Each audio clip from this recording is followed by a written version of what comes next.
I'm ready. Let's go.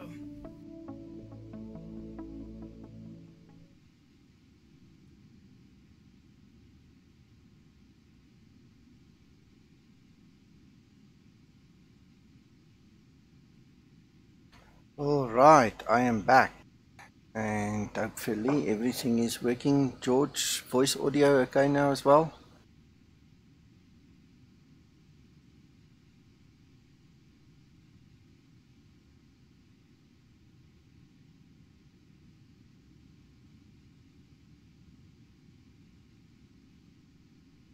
Thanks, George. Thanks. Okay, so after the test stream and listening to you and Jan and so on, I want to start the stream a little bit differently. Obviously, I've done some preparations for the flight and we'll get there. But I want to quickly talk about the settings. So I'm going to start with my explain settings, then look at the tablet, the Zibo settings, and then we can discuss. Cool. Thanks, George. Then we can discuss the rest as we go on. So guys, feel free to jump in, throw your questions, tell me where to look, what to show you, and ask. Please don't be shy.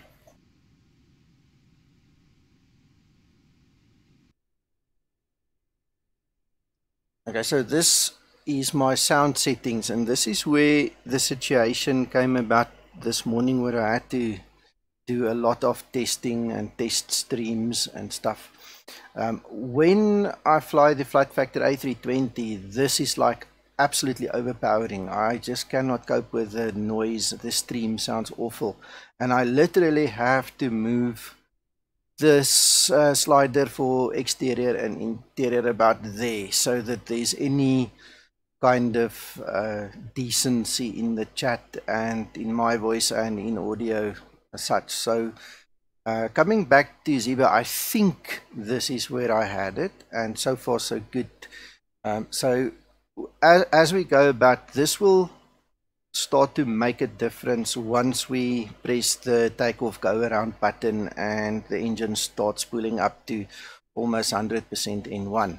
Until then, this shouldn't be a factor. One of the things that I really want is I want you guys to hear the clicking of the knobs and the releasing of the parking brake, you know, the nice sounds, just to make the ambience good. So I hope this is where I had it, and if it works today, like I said, I'll just make some screenshots so I don't go through this nonsense again. Right, secondly, we have graphics. I have an Intel i7 7700K processor. I did not overclock it at all. It's stock standard. I have 16 gig of RAM, and I've got a GTX 984 gigabyte VGA card, and this I find is the best settings, or the best reasonable settings I can fly anywhere in the world, and I'll get upper 20s, 30, sometimes 40, 50 and 60 frame rates depending on the scenery in use. I absolutely cannot fly below 20 frames, and if you are familiar with Explain, you'll know if it goes below 19, it will slow down the time as well, which makes it totally uncomfortable when flying online with air traffic controllers, and flight planning just goes for a ball of spit once you go below 19, because everything gets slowed down to allow for Explain to cope and the processor to cope with everything.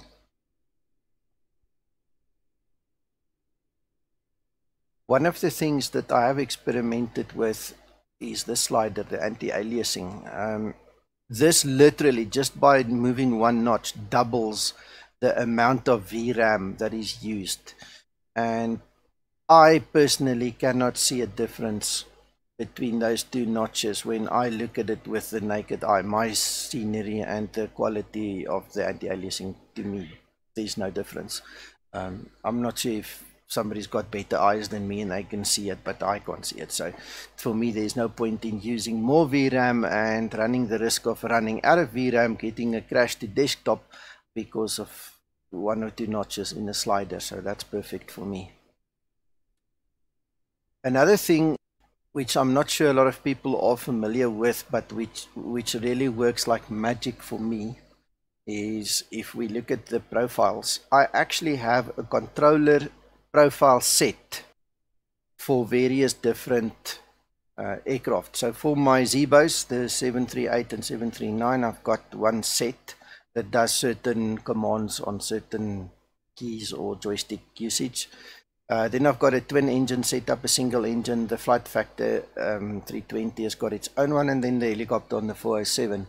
And by simply changing between these profiles, I can then get the settings that was pre-configured to my liking. And this is saved in your output preferences file in a separate folder. So even if you delete your preferences, the file, then you're not going to lose your joystick setups.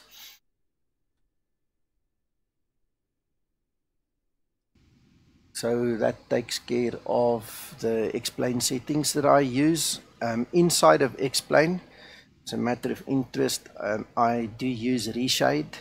I am on the latest version of Reshade. There's not much difference between having it on or off. The thing that I went for was to cut the haze out, just to cut the blue a little bit. So if I can switch it off, I don't know if you actually notice it, it's now off. If you look in the distance on an outside view, you'll see a difference. I can show that to you as well.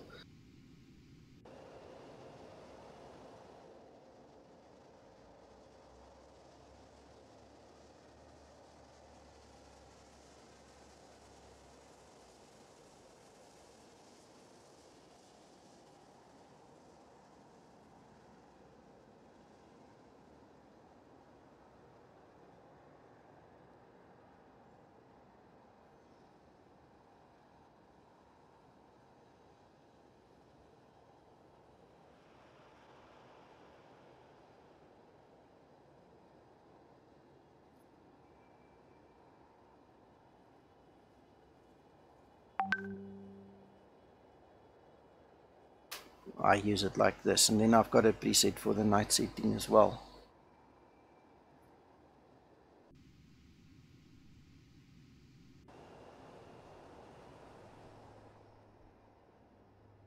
Okay, there's not many clouds around here. When we get to clouds later, please remember, I'm just going to tell you now, I use FS Enhancer version 0.5, the released version. So that's where I get my environmental modifications from.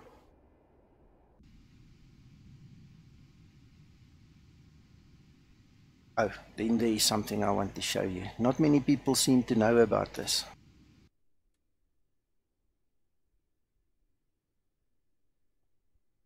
Inside of Explain,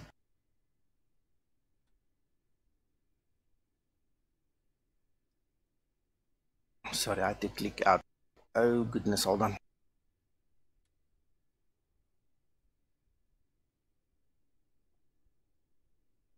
Right, sorry.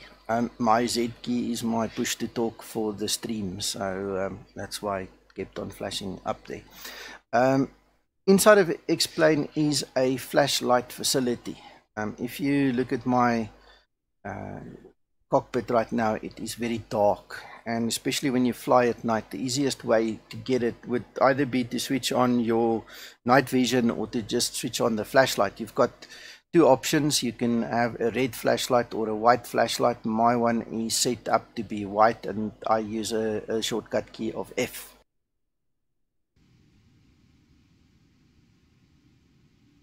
So there it's on, and it's linked to the mouse, and depending on where I point my mouse, I now have a flashlight. So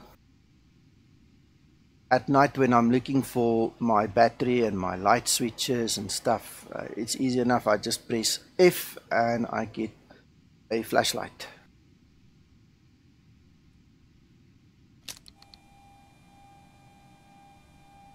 And obviously pressing F again will take it away.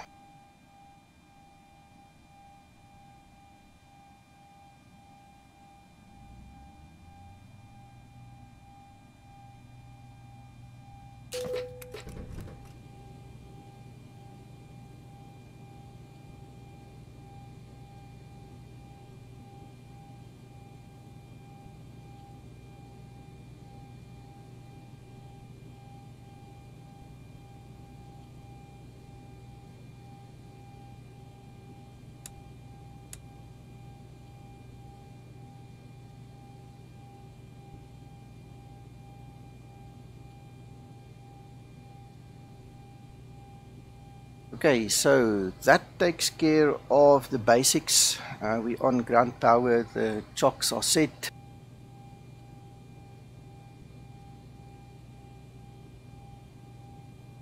And I'm going to move over to my settings on my tablet for you guys.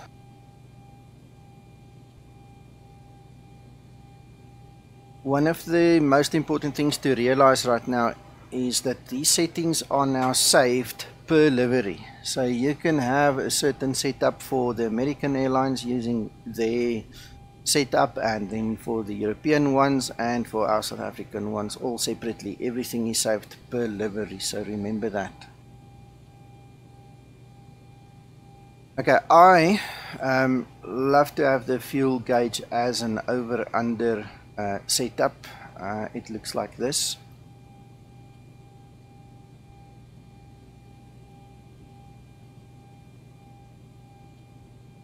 That is the old version. This is actually the last time that I flew SJA here with Mango. This is what their one looked like.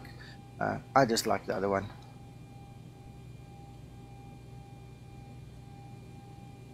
Alright, I always do the track up, the rest is all yes. Winglets, that's a personal choice. Satcom, also personal choice. Sierra Juliet Alpha does not have Satcom any longer. It was removed. Not sure if it was just for maintenance or what have you, but it wasn't there when I flew it last time. Then, depending on whether you are going to use the LEDs, if you're using the long strobe lights, you can set them on or off, and over here you can also make them pulse or not. Most of the new airlines, it seems, are opting for the LEDs. First of all, it is a power saver. It's much brighter than the halogen ones. And then one of the interesting things a pilot told me, Goddy, sorry, yes, my eyes just caught your question there. R includes everything, so you are going to install K and then you're going to install R over and above on top of that. Okay, so back to the story. A pilot told me the other day that having a pulsing landing light has been proven to also prevent bird strike. For some reason the birds don't like these pulsing lights and it reduces that threat, so there we go, it's on. Landing lights, I've obviously selected LED to have all those facilities, and I've got the HUD enabled for the captain. I don't use it, but it's there. Under hardware configuration, what is very important is differential braking, especially on runways where you're going to have to backtrack and turn around on the runway. It is hell of a difficult to use symmetrical braking. All it means is differential is you can have a left toe brake and a right toe brake, and symmetrical just means that it doesn't matter which one you press, both brakes press at the same time. So in confined spaces it's going to make turning awkward. On the nose wheel for my current joystick setup I use a yaw. You're welcome to experiment with that one to see which one works for you, but yaw is like the main one that almost everybody uses. Pleasure, Goddies. Alright, the throttle noise lock is very, very important, especially on all the different sets and kinds of hardware that you guys might have. Think of it as a capacitor. It basically filters out the noise that comes in on the line. So if you look at my joystick right now, it's completely stationary. It's stable.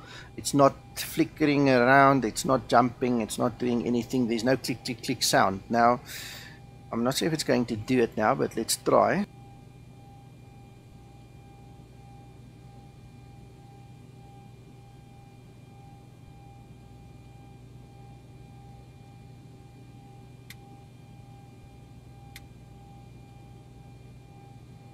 There, look at how it's jumping. You see what happens is on the joystick there is noise generated by the pods. My CH throttle quadrant is probably 3 years old now. and obviously the pods are getting worn, and so what happens is it's sending out a lot of noise over the line, and your aircraft in X-plane is not able to distinguish between what is proper input and what is not. So I'm going to just leave it, let it dance for us a little bit, and go back to the setting. What we're now going to do is basically just get rid of the ripples. We're going to increase the capacitor strength.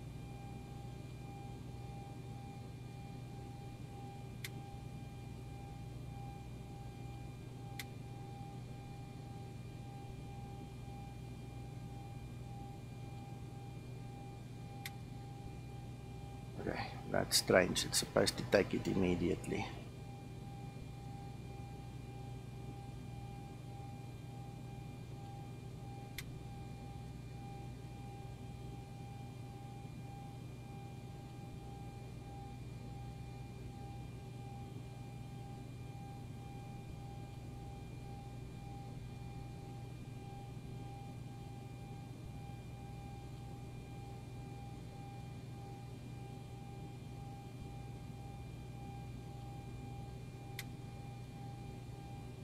Okay, so in theory, I'm not sure if it takes a while to kick in or what it is, but in theory, basically what needs to happen, and this is what I figured out on my system, is on a noise lock of 2, the throttles don't acknowledge the noise as being an input.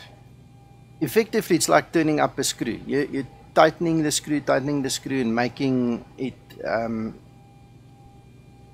tight to a point, and if you go too far, obviously it's not going to work at all. Then those throttles will not move at all.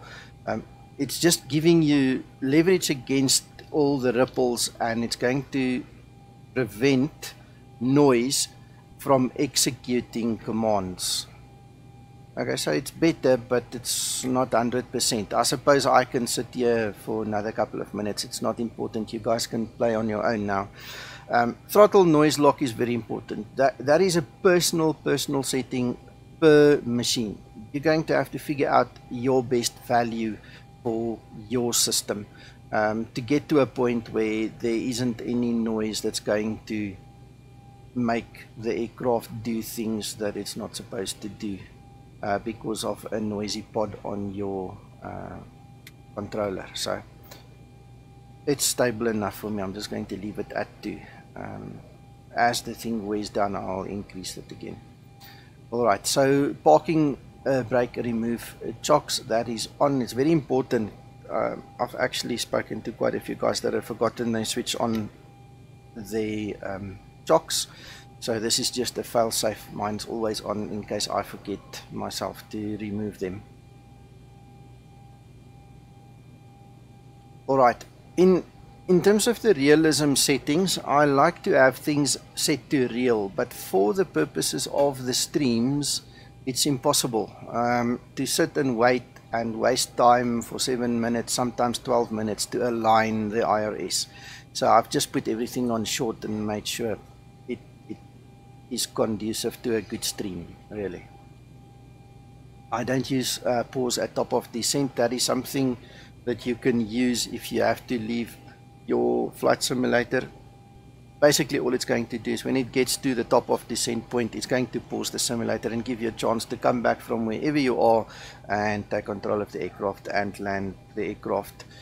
Tire blown and the yoke disconnect, that's much of a muchness. That's a realism setting which you can either have on or off. That's a personal preference. That's up to you. I like to blow a tire when I land hard, but then again we had the emergency landing in Mthatha the other day when we lost our one engine. I landed at 265 foot per minute, which is absolutely very good landing rate, and it still blew a tire because we landed in the rough. There was no runway to land on, and it just blew the tire. So sometimes it works, sometimes it doesn't. Personal choice. In terms of visual effects, I use NOAA weather plugin with FS Enhancer, like I mentioned before. So my windshield effect setting is simply on. XE means X Enviro. if you do not switch on the XE and you are using Xenvari, you're not going to get the raindrops on the windscreen. As simple as that. And then obviously you have the option to just switch everything off so you don't see the raindrops on the windscreen. Windshield reflection, gauge reflection, hardware throttles on the 8CAS, that's actually very nice, I'll show you that. But that's all also personal preferences. It's not going to change the way the aircraft behaves. It's like the passengers, you can either show them or not. So if I move my throttle, okay, it's not showing it to us right now. I'll show you. Basically what it does is when you show it, it will put a little blue dot on the line, and that will correspond to where your hardware throttle is actually at. So it's got nothing to do with the visual representation of the throttle here on the quadrant in the aircraft. That little blue dot will simply show you in relation to your real hardware that you are using, where you are at.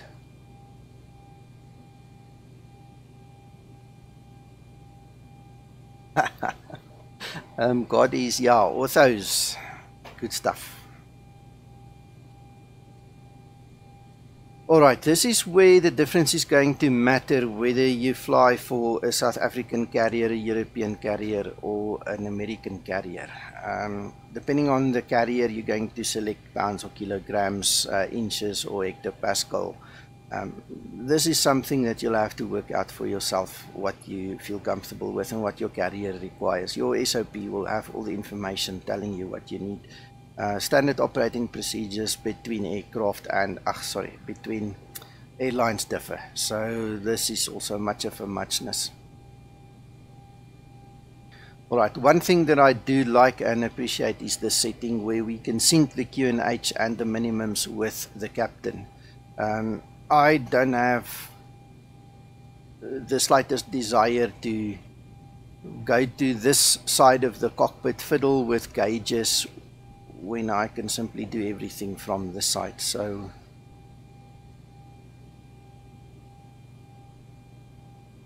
hello Kappa, thank you for that news. That's good. I still fix it manually sometimes, but yeah, I'm glad they fixed it for you.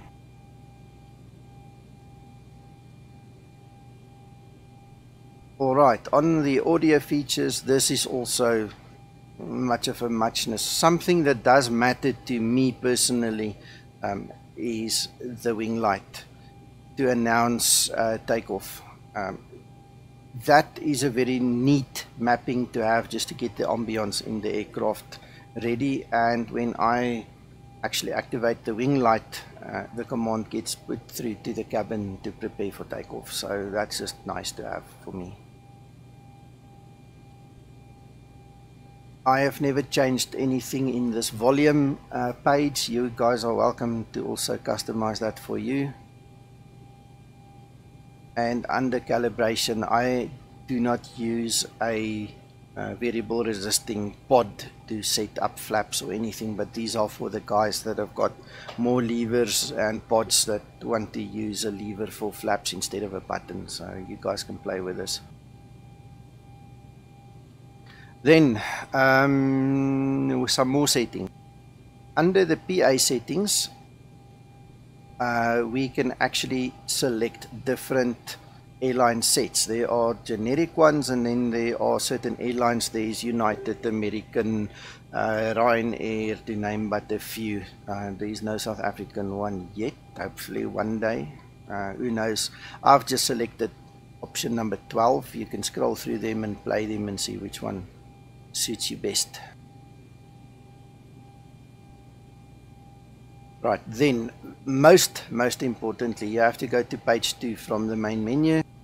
Once you are done with everything, please remember to save. Otherwise, the next time you reload this aircraft, all the settings will be gone. So we just click on the quick save button there. You can actually go so far as customize this thing per aircraft. It's amazing, and you can save configs, load configs, interchange them. It's all in here. You guys can play with that. On page 2, we already have the doors. If I click it, you will hear it will open and so on, but it's not animated yet. That's not important right now. And something that you will only see at night is going to be the lighting.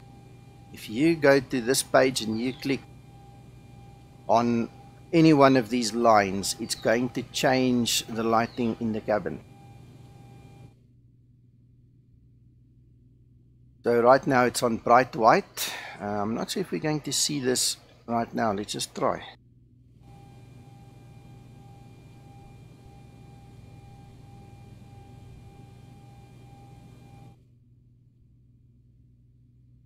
Look at that. You can see already it's much dimmed down. Now you get different colors. There's a green and a purple and all kinds of nice things. You can play with this.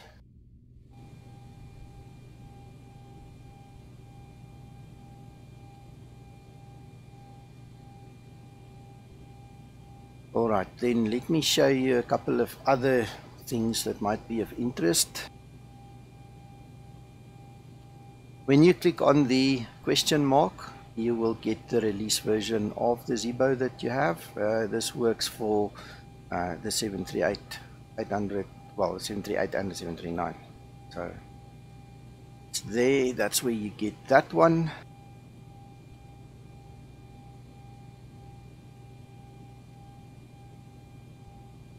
If we lift our heads a little bit,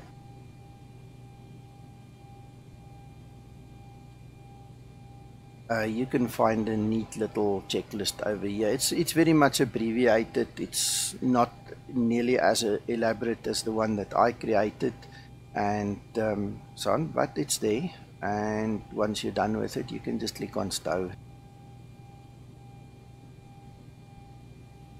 And for those of you that do not have my checklist, you've got one built in here by the Zibo team. I don't use it because I use my own one that's custom made for myself, but it is there and you can have a look at that.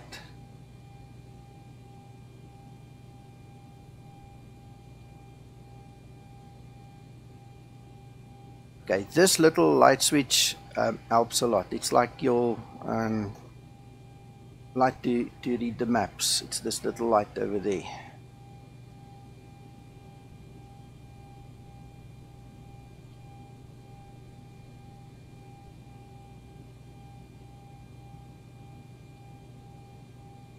And you can actually move it. I don't want to move mine, but there you go, you can move that one.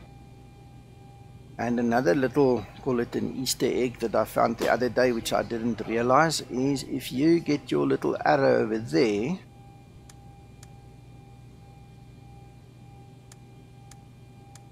I don't know if you can actually see it. Let me zoom in.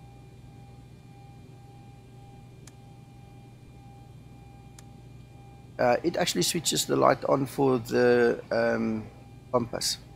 So that helps at night quite a bit. I always wondered where the switch was, and the other day I was just fiddling and I saw, there we go, there's the switch.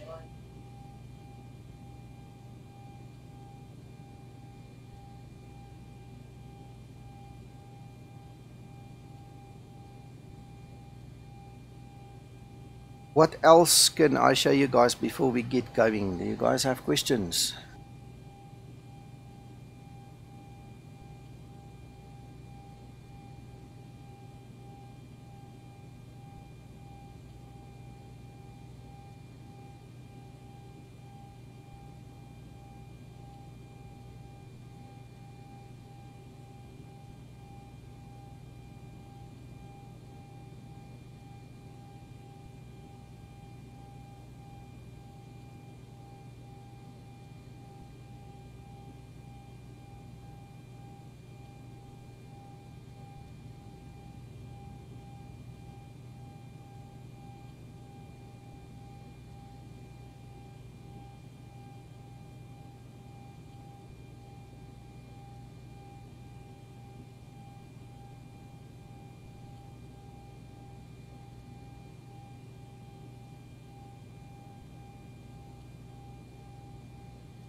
Right, if you guys think of anything, please let me know as the flight continues. I'm going to start the cockpit preparation now and just work through the flow.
George, I've removed the XBuy plugin because me and the Russian could not see eye to eye on something very important, and I picked up that there's a bug with it, and I know how to fix it for myself, but to try and convince all of society to go and edit INI files and into the programming language, there's just not feasible, so I removed the XPy plugin. And to get back to your previous question about The electrical hydraulic pumps, I only switch them on before pushback. Yeah, it's just going to take more time to get going if I have to start simulate other things as well. I hope that answers your question.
Okay, this seems to be incoherent with what the charts are telling us. You can see on the screen there we need an IBEX 1 Bravo and we are only getting it to Alpha.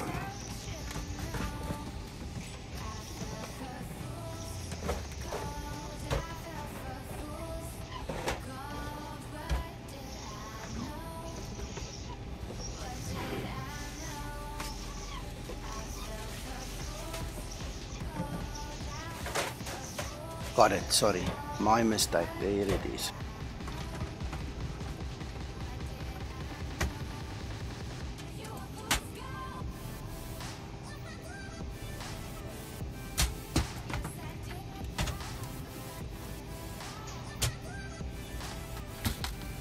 Okay, this one I'm going to have to visually check.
Okay, so that takes care of our store on that side as well.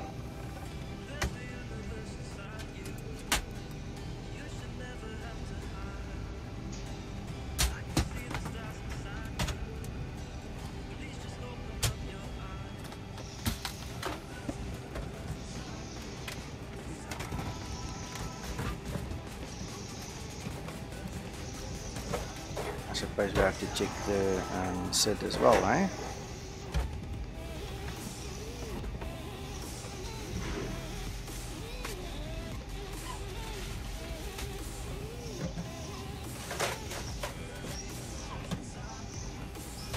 Looks okay.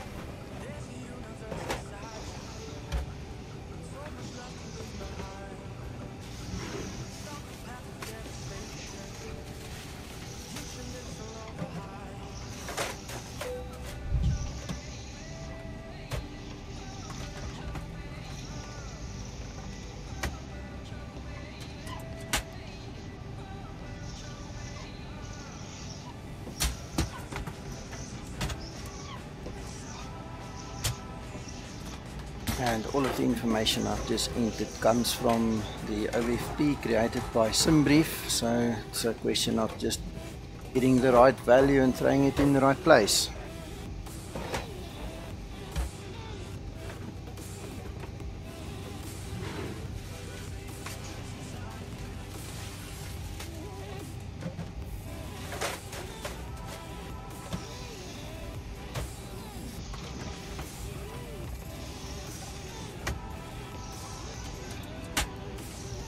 And never forget to execute, guys, always execute.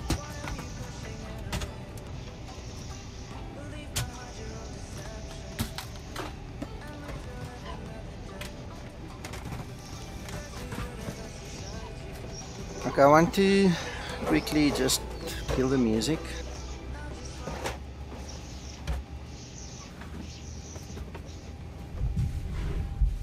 And we'll just block the ambience for a moment.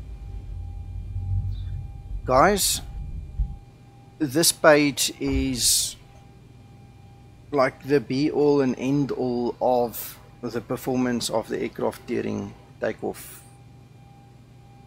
You can argue this is a simulation and you can jippo the system and you can cheat and play around to a certain extent, and the aircraft will still work because it's a simulation. In a real world, obstacle clearance on a runway, at the end of that runway when you take off, is a matter of life and death. If you do not have the correct information inserted in this page, you can die. That's how serious it is, and you will kill 186 packs with you if this plane is full. So this is a very important page and very much misunderstood, because I don't think there's a lot of guys that have given proper training on it. I don't want to get into too much detail, but I mean, on the Zibo community group, there's a current discussion actually going on about this again. This morning I actually compared the 3 different calculators that I have, so I'm going to try get some of them up on the screen. In actual fact, I've only got TopCat open. So this is TopCat, and basically it uses the weather information, it uses the airport, the runway information, it uses the weight of the aircraft, and then it gives us a certain SEL temperature. SEL temperature is the assumed temperature that the engine will run N1 at to give you a desired thrust for your takeoff and obstacle clearance, and to ensure that you don't die at the end of the runway. One of the things I mentioned on Facebook this morning in the group was, this is why the guys say it's for simulation purposes only, because we've taken 3 programs that are supposed to be good programs. We've given them the same input information, and all three of them give different output. So what's right? Who are you going to trust? How are you going to handle this? Something that I learned many years ago, and obviously there are times when it's valid and there are times when it's not valid. You can take the 24 degrees of your outside air temperature and you can simply multiply that. So we're going to use 48, and you will see we get a valid response. We're going to get an N1 thrust setting of 94.9. It's a decent thrust setting. We're going to clear the obstacles, and we're probably going to have a quarter of the runway remaining when we take off. So this is rule of thumb. It cannot work every time. It is impossible, especially when you go to an outside temperature that goes into the minus. The moment you go into minus, how do you multiply -8, for instance, or -5? Then you get -10, and things are just going to go haywire. So there's a lot of common sense that needs to go into this, as well as experience, when you can use the rule of thumb and when not. When we look at our Top Cat, for instance, now, I just want to get it on my other screen so I can manipulate it for you. So when we're looking at Top Cat, you will see you get a whole range of different values here. And that's because I'm pressing the Z button, so forgive the pings. Right, so what this basically tells us, with an outside air temperature of 24, and we obviously need to update, this was done earlier this morning, with that outside air temperature, it gives us an option. There's a whole range of different temperature values we can set in our assumed. So what we have to look for is the loading of the aircraft. We know we're at 67.3, so that is about the closest. We know we're going to climb, and then we will get a V1, a VR and V2 of those values, and it will leave us 906 meters remaining on our runway. All right, and that will give us a thrust N1 rating of 92.8. If we go back to the top, and we now, let's just, for argument's sake, let's take 30.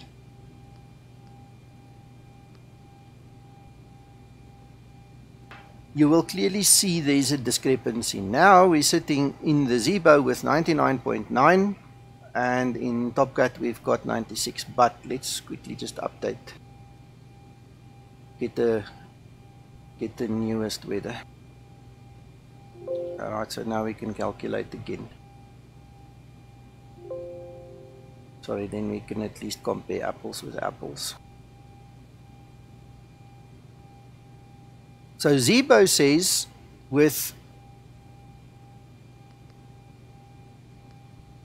33, we're going to get an N1 rating of 99.4.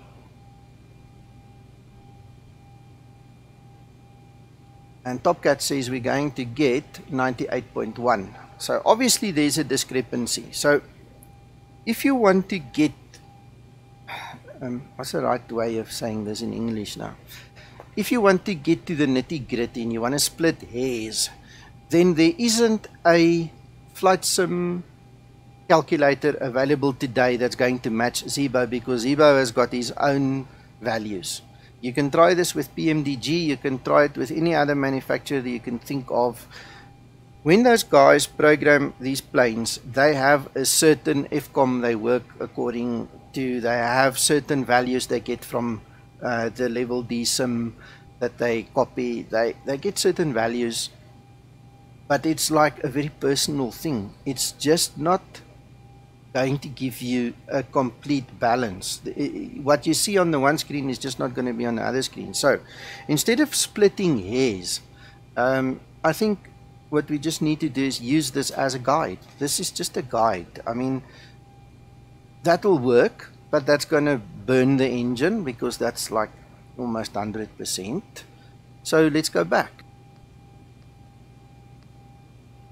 that looks like a more decent value. Now, here's where common sense comes into. Cape Town International is at sea level. The air is thick. The density altitude isn't going to be much different depending on the time of day to what you think it should be. So this might actually work for us. Now, if we go back to our table,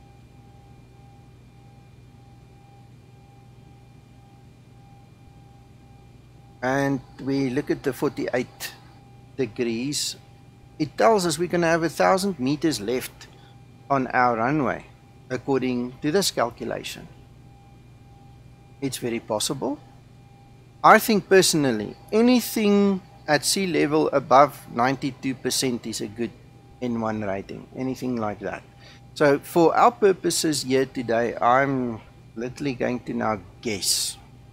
And I'm going to say, let's stick with 48, right?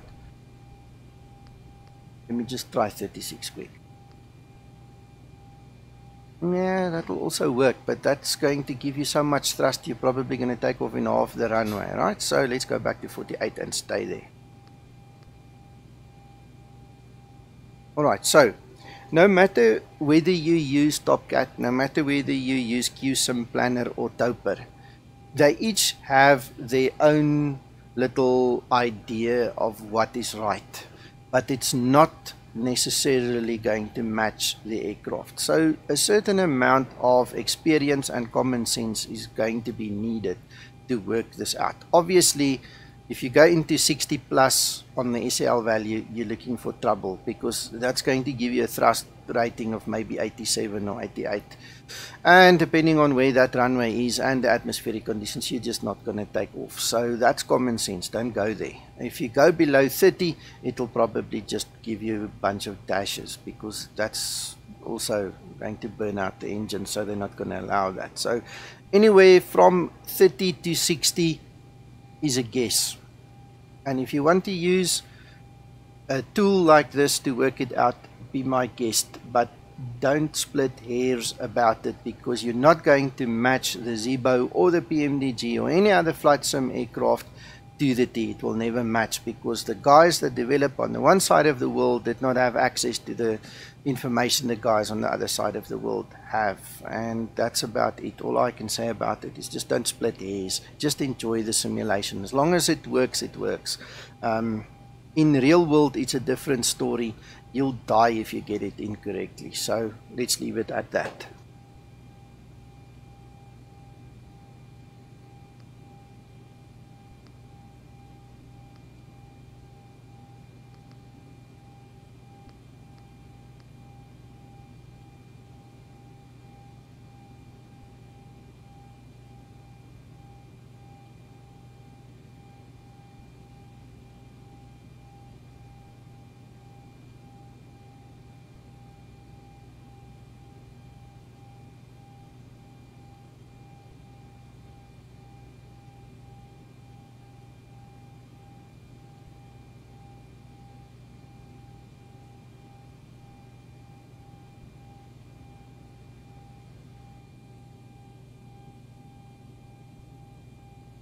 I hope that makes sense to you and that it had some value for you.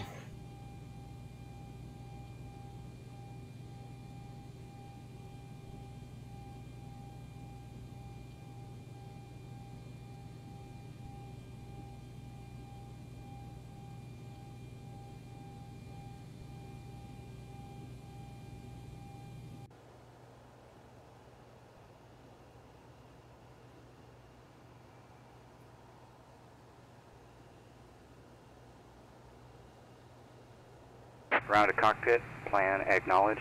Call me through the menu when you are ready.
Okay guys, another thing I just want to mention quickly is in my nav1 and nav2 I don't input any ILS frequencies because we're going to do the RNAV approach, and you shouldn't have ILS frequencies enabled when you have RNAV in mind. If we change our minds and we go for ILS, we'll input them later.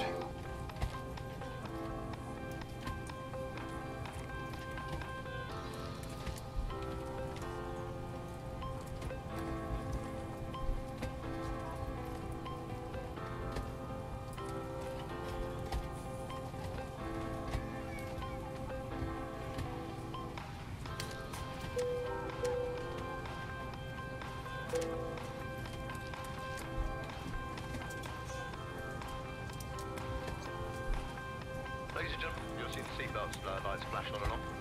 It's also an indication for you to actually make sure that your seatbelt is securely fastened and ready for departure.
Very important guys, remember to disconnect your GPU. You don't want to see it floating in the air with you at 35,000 feet.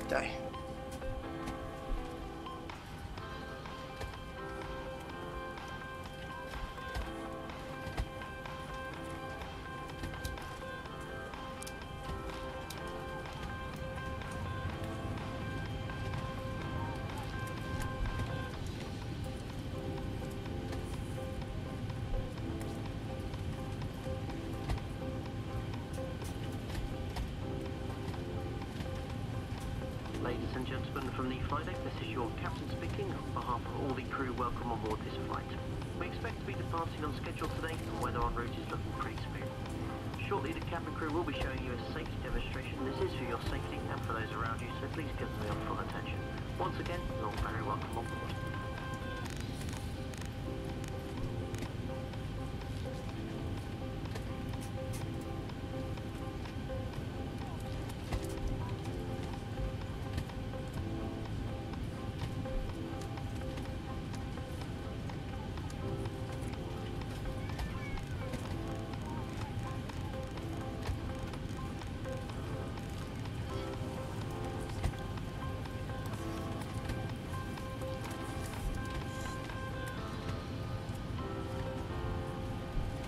Okay, I've also mentioned this before.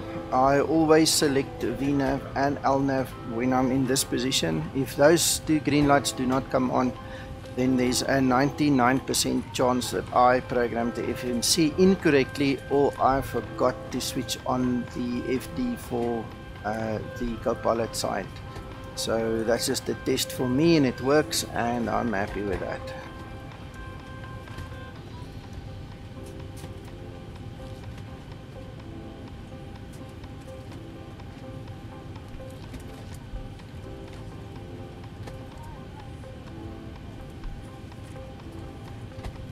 Ground to cockpit, tow is driving up.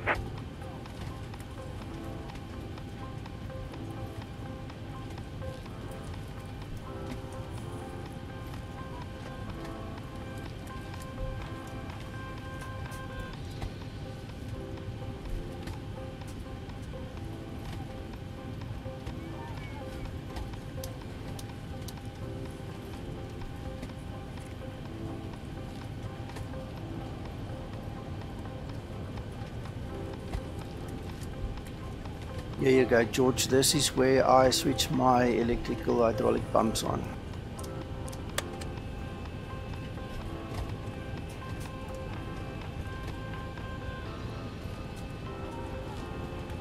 Okay, all doors and hatches are closed, ready to connect.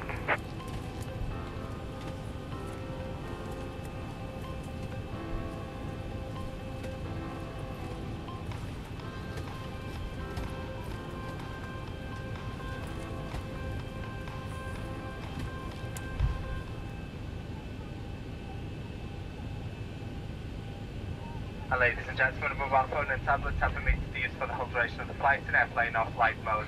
If your device does not have airplane or flight mode, it needs to be switched off now and remain switched off for the whole duration of the flight. Thank you.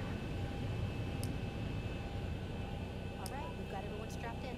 Give us a ring if you need anything. So last night, So connected and bypass pin inserted. Release parking brake. I'll tell you the story now. Starting pushback, and you may start engines.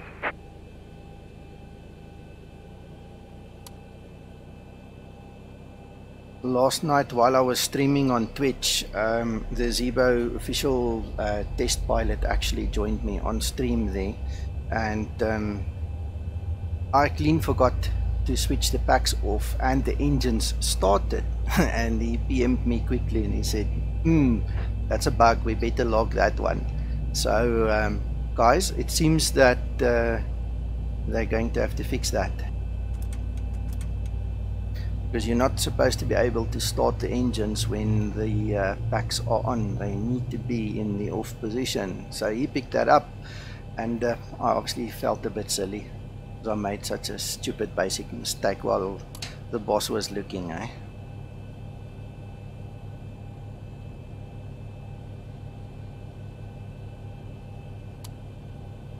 Then again, like I said, it was a good mistake, because we wouldn't know if we didn't do it.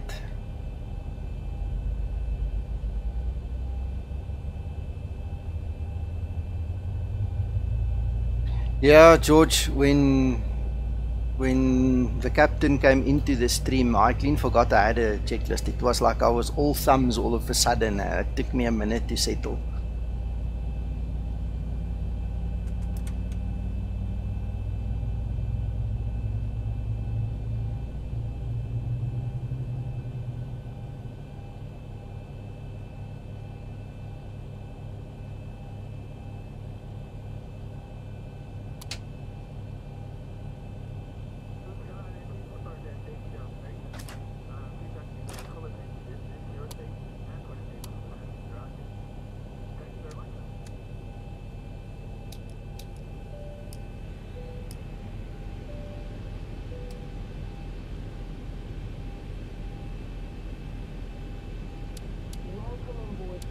Operation complete. Set parking brake. Disconnecting tow. Stand by.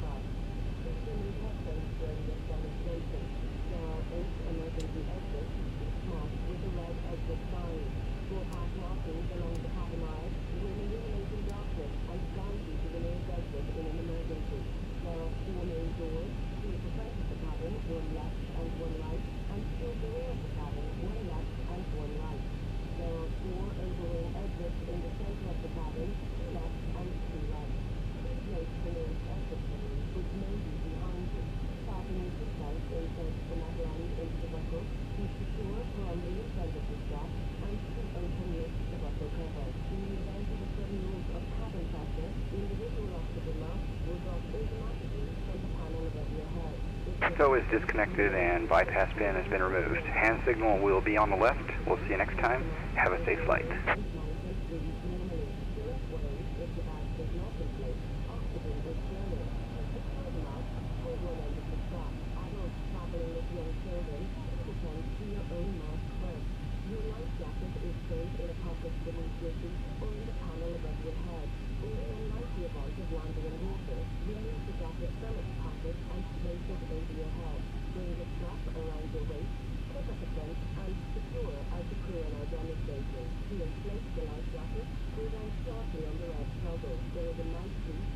Inflation or deflation, and a light to attract attention.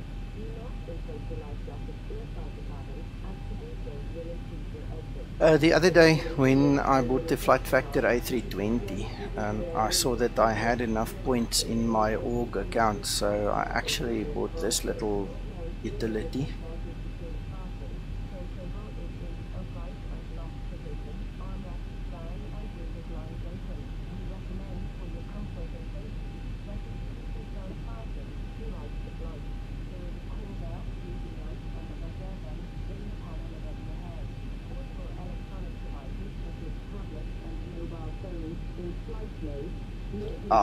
Okay, something NMG needs to fix. There is no taxiways on this runway, so it won't work.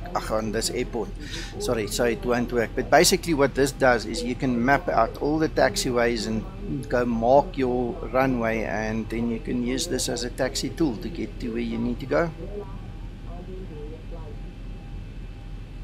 So we'll just stick to the real world charts for a while.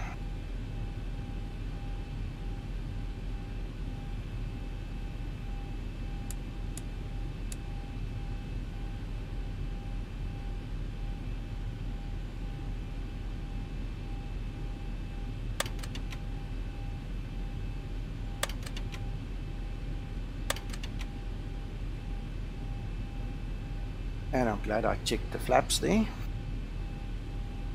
Right, we need to be at flaps 5, that is correct. Right, I missed the hand signal, but I suppose that was fine as usual. Trim.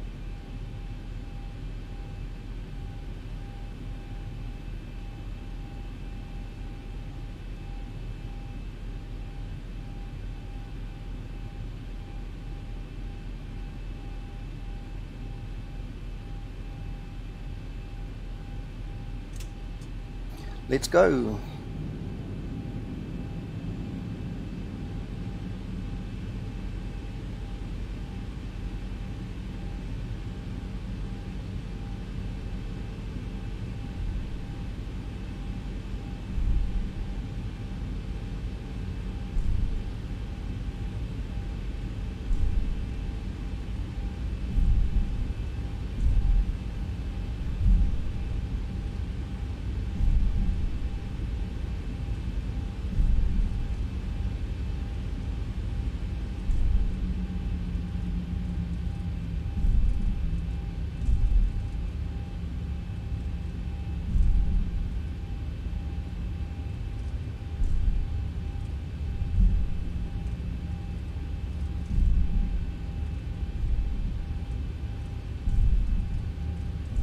As a matter of interest, you'll see here on the ACAS display now, we've got the little blue dots, and that is where the actual hardware throttle is. So when we are in the cruise and the auto throttle is on, you can see that, or you will see that I can move that around, and that is my indication of where my hardware throttles are actually at.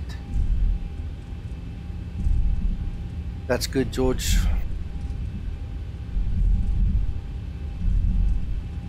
I'm going to take some nice screenshots of all my settings when I'm done, because I don't want to go through a morning like this morning again very soon.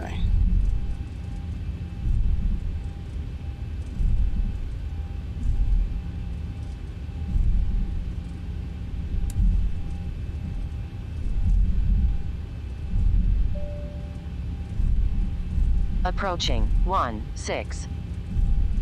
Okay, the cabin is secured. Have a good flight.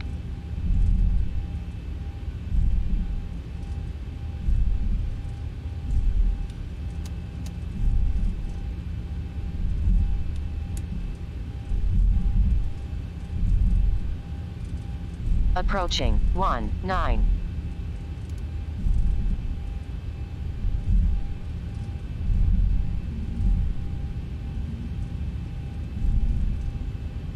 On runway 19.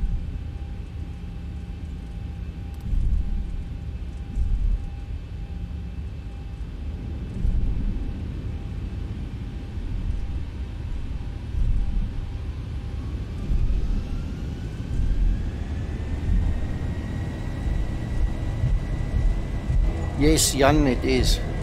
Sorry, I'm looking at your text, not looking at the runway. Haha. 80 knots. Almost.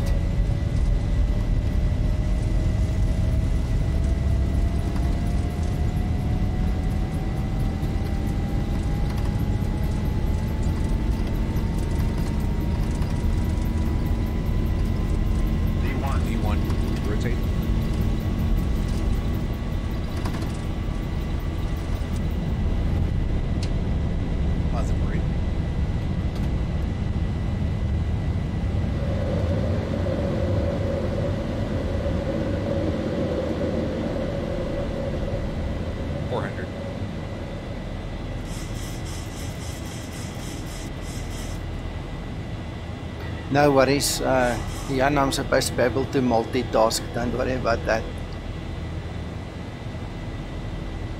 1000. And that wind was pushing me also a little bit. You could see in the takeoff my right wing wanted to go down a bit, so I had to compensate the whole time to just break free.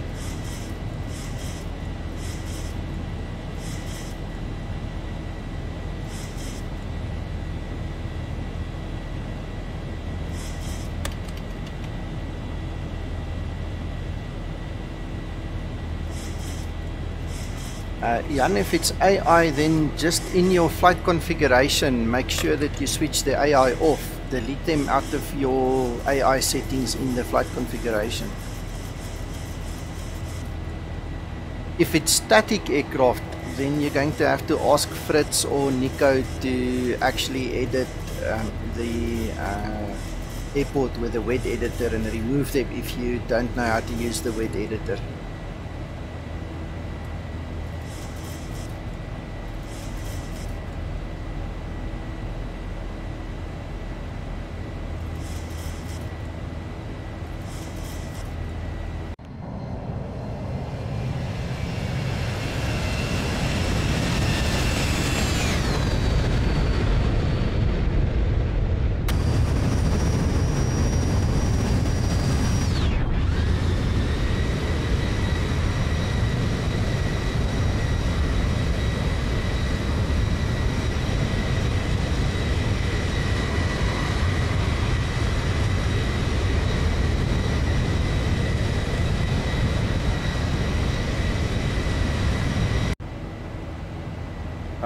Jan, even if you delete them from file, they're just going to come back the next time you run the Explain installer. So there's no point in actually deleting them. Just click on all the X's, disable them, and make sure that there's nothing in the AI list.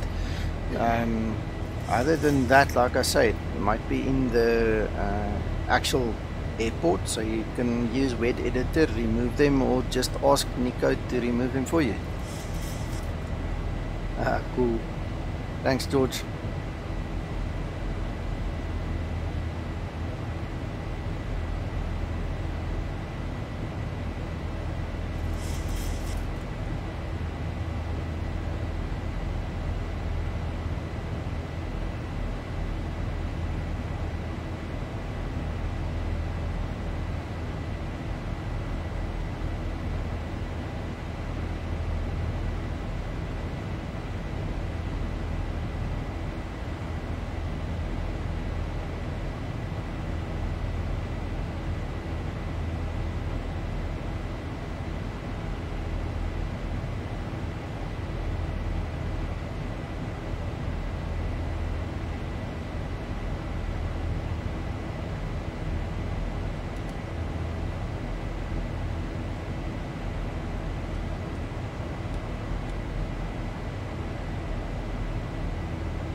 You guys can notice that you'll see if I now put your attention on it. This is without the reshade, the view that you have now, and reshade's going to cut away some of the haze like that. So you guys can see that, but that's what it does.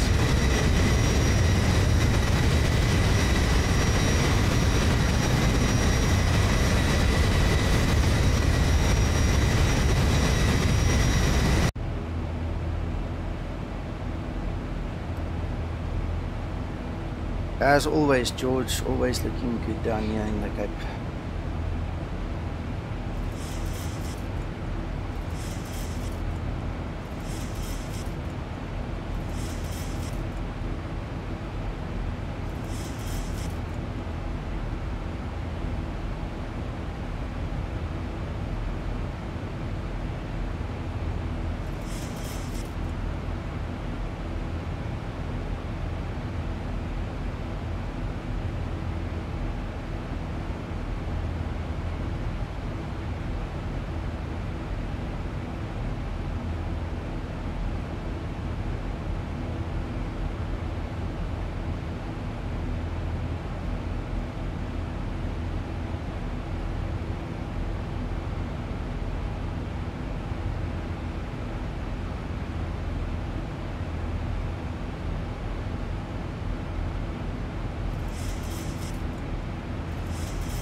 As I'm sitting here in Johannesburg in my home, I just hear thunder all over and it makes me want to show you guys something quickly.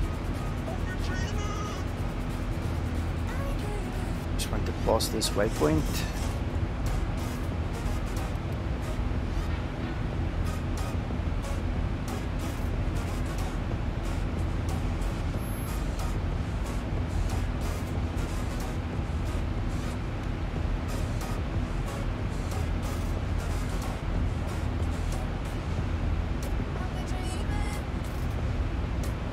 Have a look at this.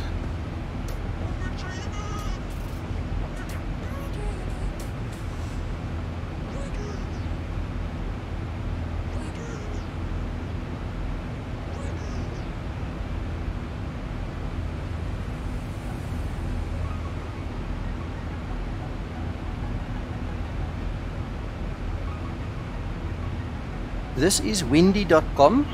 If you guys want to look at it, it is very useful for weather, and you can actually see the rain is creeping up on Johannesburg and Pretoria. Then I can hear it on the outside. It's true. So let's just refresh this quick.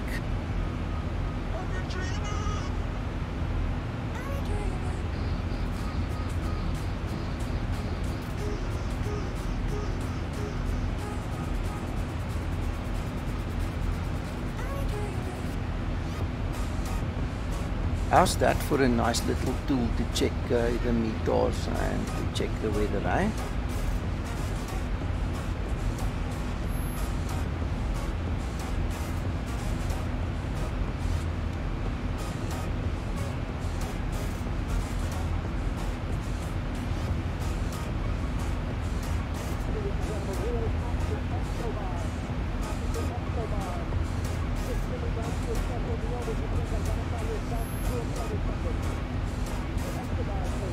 Looks like we are going to need an ILS depending on that weather, but we'll see.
Thanks, George. I'll check that out.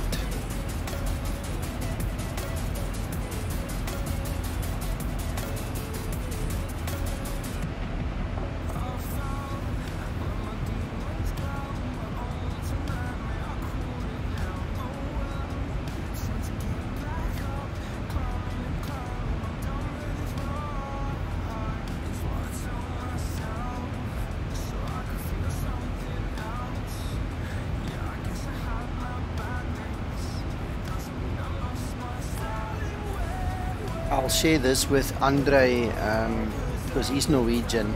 He'll love this one.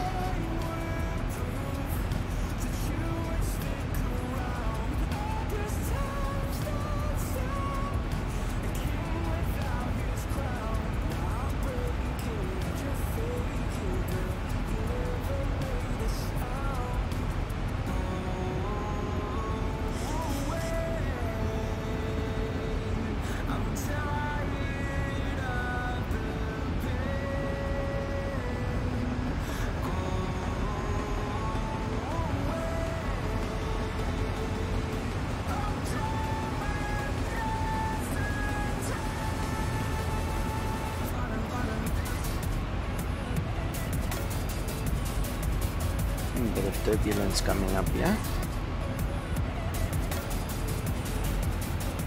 You can see the weather is starting to change. I mean, this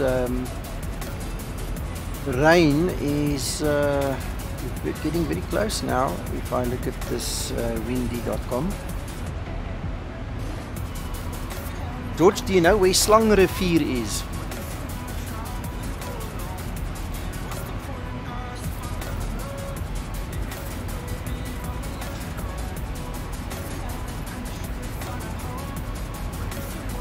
Okay.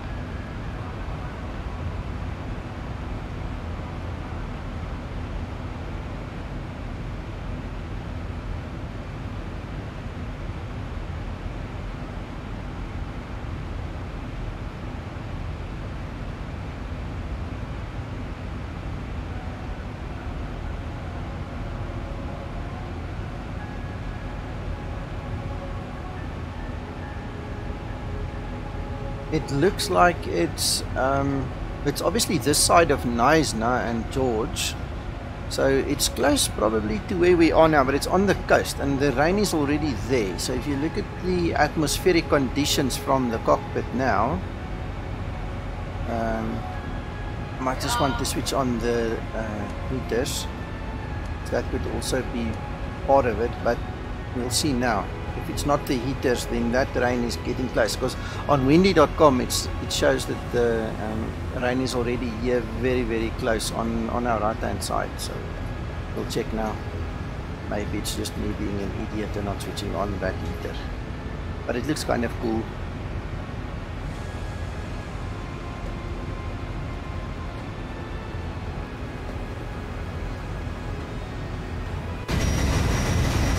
Yeah, well, now we've proven I'm just an idiot. We forgot to switch.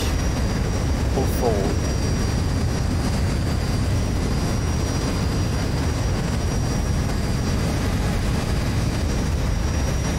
I'm guessing that dark patch over there is about where Slangrivier is. That's where the rain is. Somewhere there.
Yeah, it's in between, still by Witstrand and Bredasdorp, somewhere there. Can't really say, because if I zoom in it goes away. I'm not familiar with that area. But now that I've zoomed in, I can actually see the rain is almost in Heidelberg there where you're talking about. So if Slang Rivier is close by there, then I was right anyway. The rain's spreading, eh?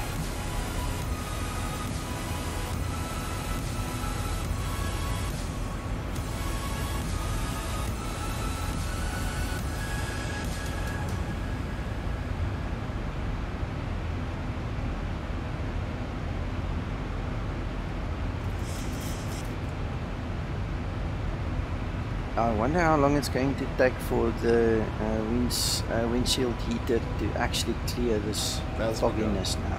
Oh, there it's starting to clear. So realistic, very, very nicely done. Eh?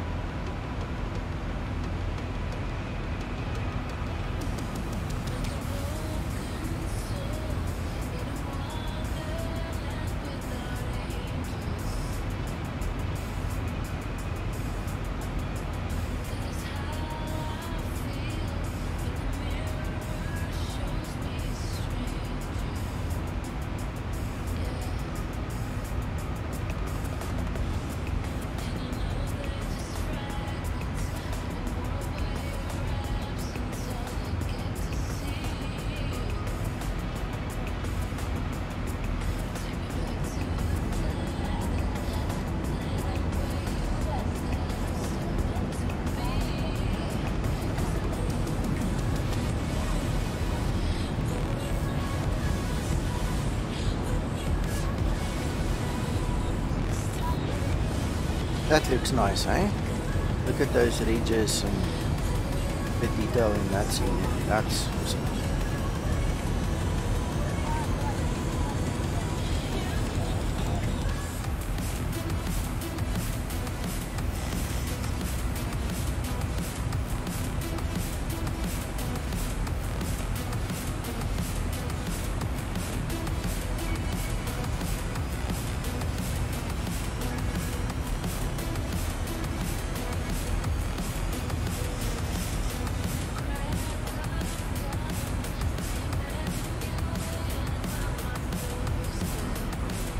Captain speaking, we've just reached our cruise altitude and the seatbelt sign is now off. Feel free to move around the cabin, but we do ask if you are in your seat that you do keep your seatbelt loosely fastened in case we do experience any unexpected turbulence. Otherwise, invite you to sit back, relax and enjoy the flight.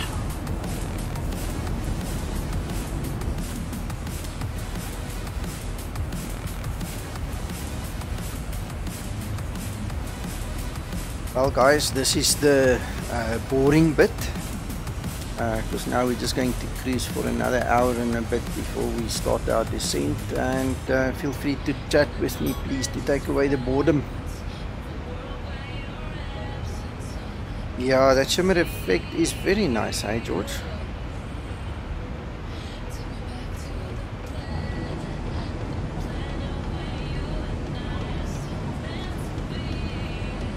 And that thing is hot there.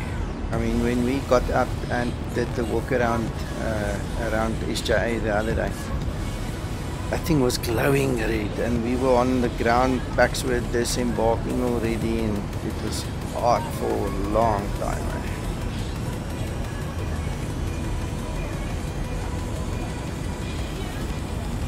And those are the FS enhancer clouds I was talking about earlier.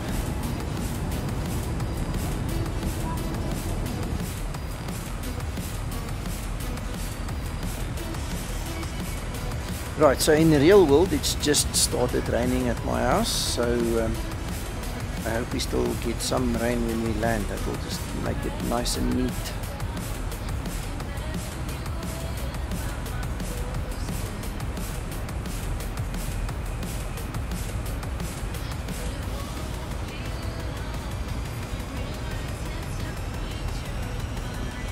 Thank you, Jan. Yes, George, well, this is FS enhancer, it's their clouds, and I love them. I really like how they look.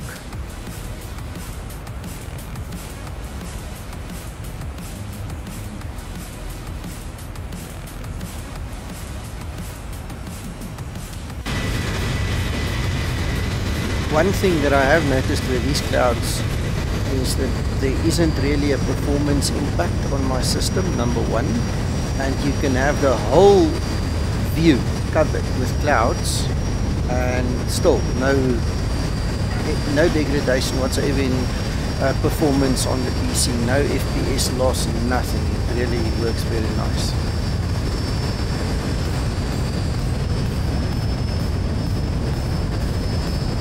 Good morning, Q Vlogs, thank you. It's good, yes. I really like them. Oh, and another thing that FS Enhancer does is it changes the contrails. You see it's a different color. It's not that deep, dark, black smoke anymore. Jan, I do have. It's not updated though. I'll have to update it. I was thinking about it in the week.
Hello, Ink by Cape, how are you? Thanks for joining us on the stream. Goeiemorgen, goeiemorgen.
us vaccinate children at no cost to you and stand a chance to win double tickets to the Global Citizen Festival. Move your salary to your Nedbank Children's Affinity account and help us face the nation. See money differently. Nedbank. When authorized FSB and registered credit provider. T's and C's apply.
Also just makes things look so much better, eh?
Right guys, I hope you're still awake. Are you still with me?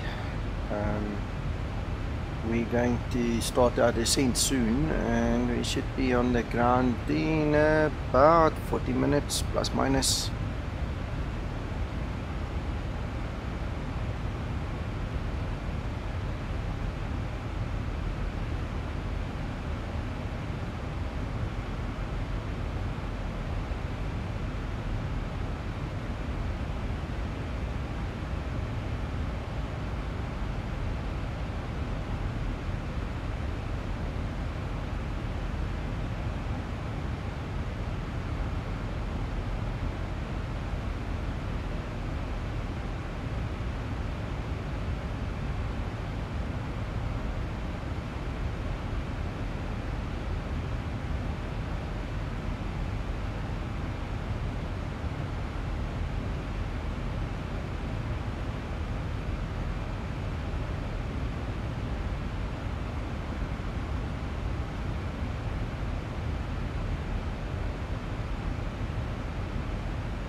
Okay, George, top of descent is about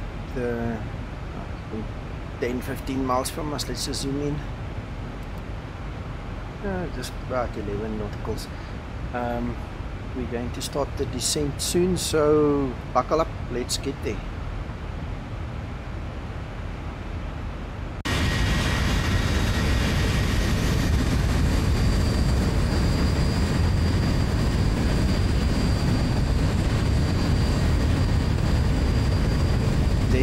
Fredefort over there, but I should be in the area somewhere here close by.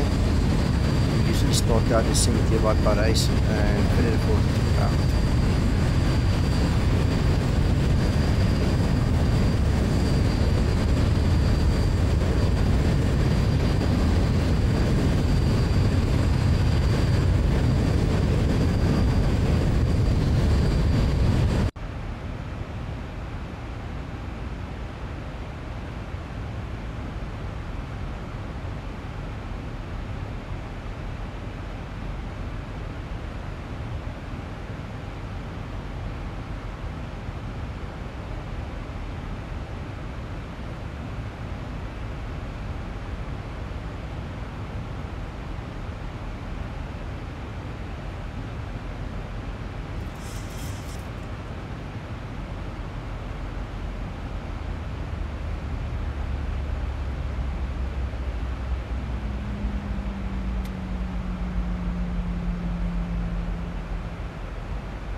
and that is where my mother-in-law actually stays, in Paris.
Yeah, I'm gonna do the R nav, eh? And there, I think that's Iscor, there by Van der Bijl.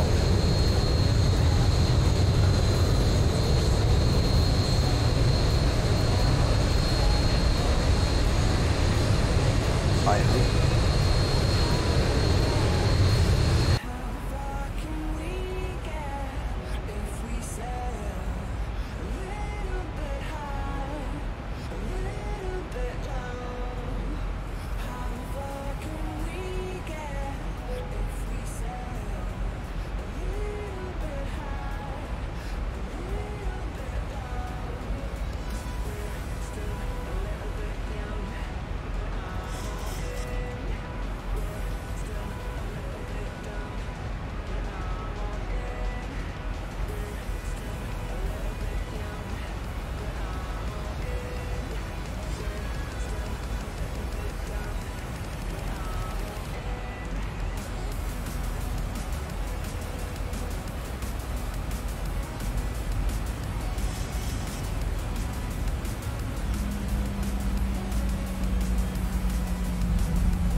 Good morning, John. No reason to apologize. I'm glad you can at least join us for the landing.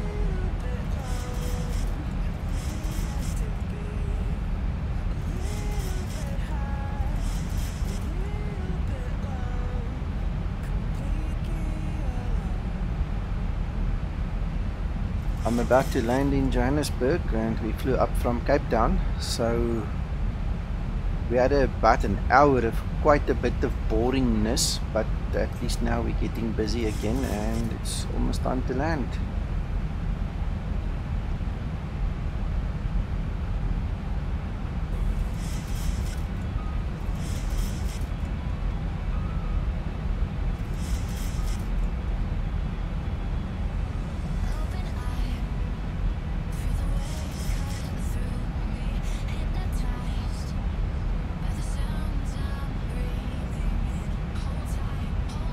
That'll be cool. When I'm done with this stream, we can chat.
George John is in the UK, so I'm not sure what the time is now. It's probably still morning or just after morning there, eh? Still early.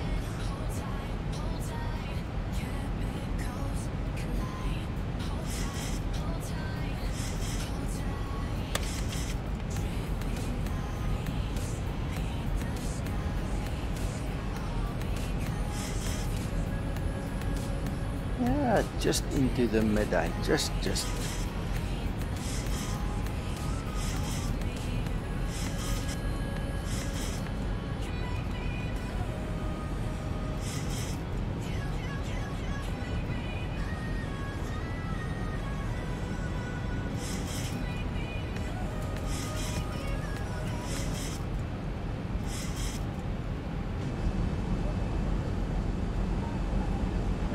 Ladies and gentlemen, as you have just heard, we have approximately 20 minutes in driving. The captain has now switched on the fasten seatbelt signs. Would you please return to your seats and make sure all your personal belongings are safely put away in the overhead locker or underneath the seats in front of you. Please ensure your seatbelt is now.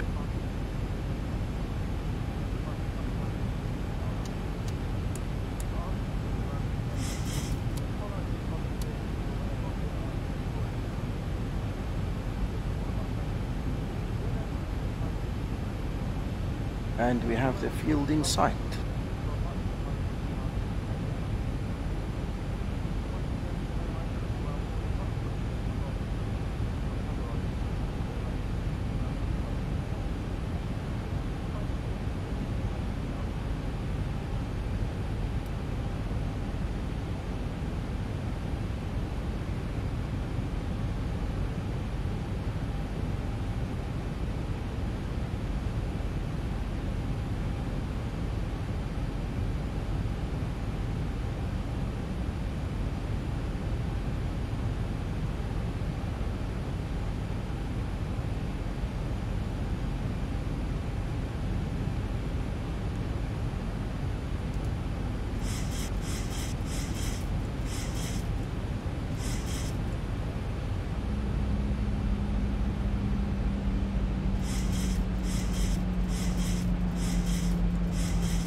Thousand to go.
1,000.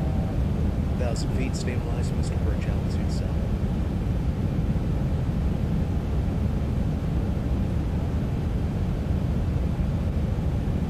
Approaching 03 right.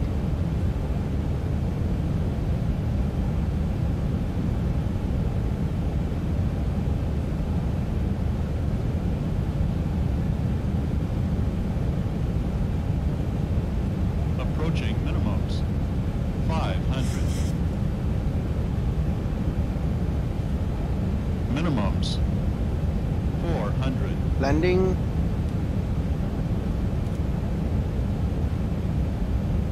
300. 200.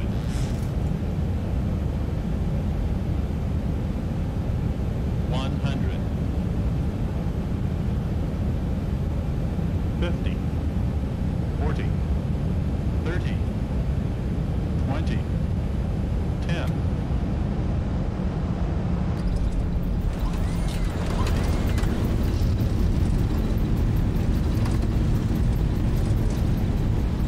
Battling a bit of a crosswind there, 9 knots from the right, not fun, eh? And the rain has started. 80 knots.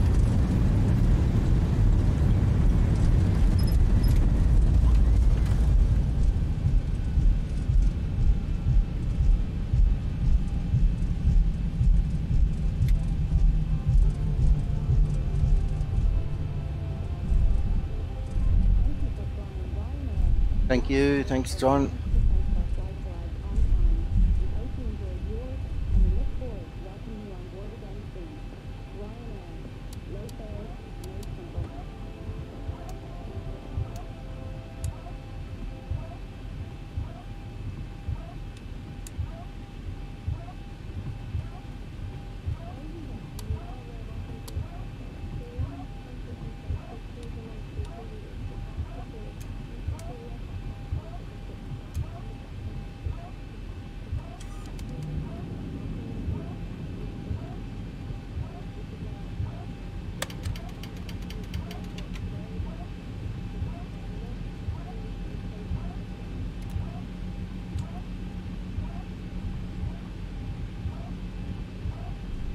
Check this. This must be an R issue. It's not wiping on the screen. Usually it wipes the raindrops. Interesting. Hope they fix it in the next release.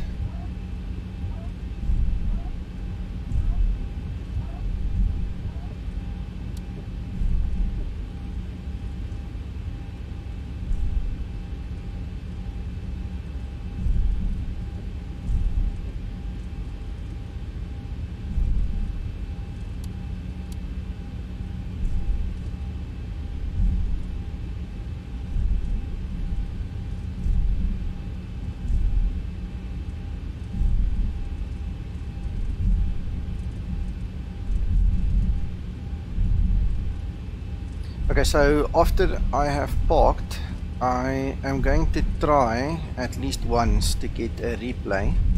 I know that at Joburg for some reason I run out of VRAM when I do an external replay. So I'll keep it internal. I just want to check, see what it looks like if the simulator will allow me today.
Approaching 03 left.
Welcome to Johannesburg, everybody.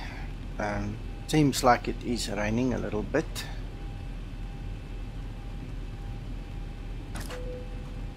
But for the most part, I must tell you, it's nice and warm. I mean, it's not cold at all, so it's okay. It's a nice high-fall day.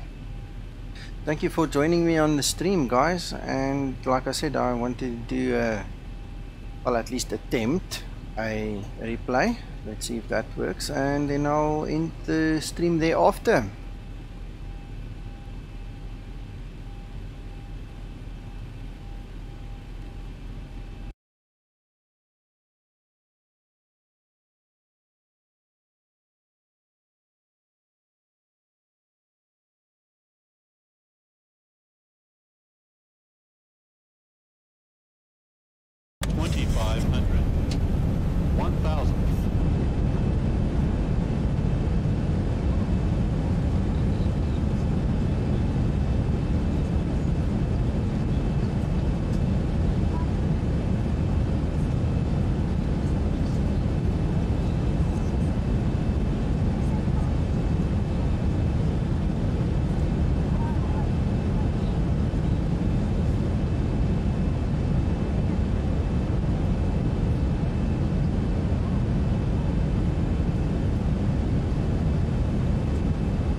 That was not bad, eh?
Okay guys, time for me to move on. I will be streaming on Twitch later tonight. There's a flight that went terribly, horribly wrong last night that I would like to go and try again.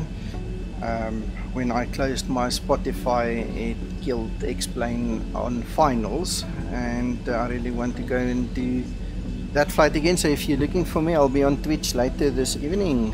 Have an absolutely great Saturday, and I will see you soon. Drop me a note if you would like to speak with me anyway on Facebook or wherever. Thanks guys, bye bye.